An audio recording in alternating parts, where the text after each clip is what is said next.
अखिलेश यादव अपने घरे परिवार के जीत ले, एक दू सीट बहनी कैले। हम 75 जीतेंगे, 80 में 75, 5 में हो सके थे दोनों पप्पू एक दूठी जीत ले बस, और जीतने थी तो सिर्फ केवल मैनपुरी, इटावा और कन्नौज के यादव ही वहां भरे जाते थे।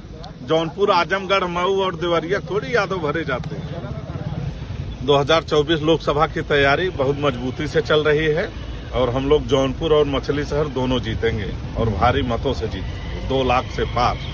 पिछले बार मछली शहर कम हार जीत के अंतर था, उसका कारण था कि सपा बसपा दोनों मिलकर लड़े थे। इस बार दोनों अलग अलग लड़ रहे हैं।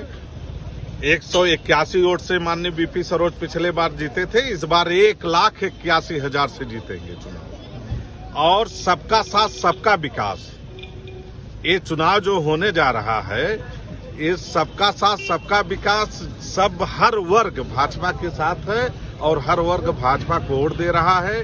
तीसरी बार मोदी जी का प्रधानमंत्री बनना बहुत जरूरी है। ये जरूरी इसलिए है, राष्ट्र हित के लिए है, देश हित के लिए है, आने वाले हम लोगों के पीढ़ी के लिए है।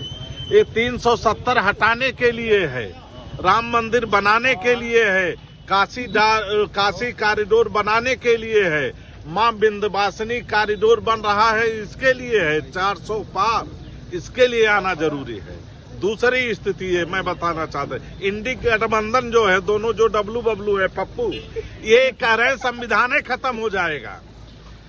अगर संविधान खत्म होता तो 10 साल माननीय प्रधानमंत्री जी देश के प्रधानमंत्री थे, तब संविधान नहीं खत्म कर देते। बीजेपी 303 सीट अकेले अपने दम पर पाई थी 19 में, गठबंधन को लेके 350 था, तो 350 के बाद ही तो 400 आता है, तो तभी तो मैं 400 पार में कर रहा हूं। तो अब विरोधियों के पास, विपक्ष के पास, इंडी गठबंधन के पास कोई मौका नहीं है, कोई विरोध करने का नहीं है, तो एक ही रागा लापला रहे हैं कि मैं संविधान खत्म कर दूंगा। न तो संविधान खत्म होने वाला है, न तो आरक्षण खत्म होने वाला है।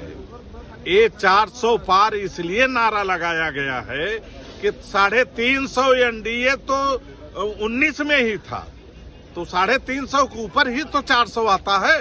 तो ये जो भाजपा और हमारे राष्ट्रीय नेतृत्व 400 पार का नारा लगाए हैं, ये सही नारा लगाए हैं और इस बार 400 पार होगा।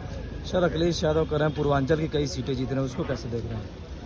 अखिलेश यादव अपने घरे परिवार के जीत ले, एक दू सीट बहनी कैले। हम 75 जीतेंगे, 80 में 75, 5 में हो सके थे दोनों पप्पू एक दूठी जीत ले बस, और जीतने पाएंगे। अभी आप कह रहे थे कि किन किन सीटों को लेकर जो पूर्वांचल में किसी यादव पे दाव नहीं लगाया, ऐसा क्यों?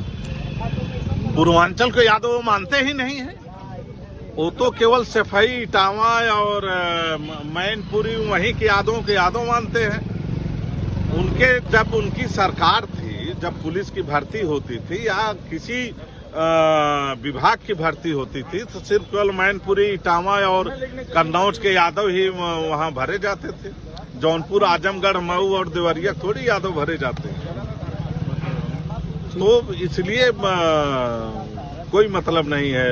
75 प्लस, 80 में 75 प्लस भाजपा जीतने जा रही है।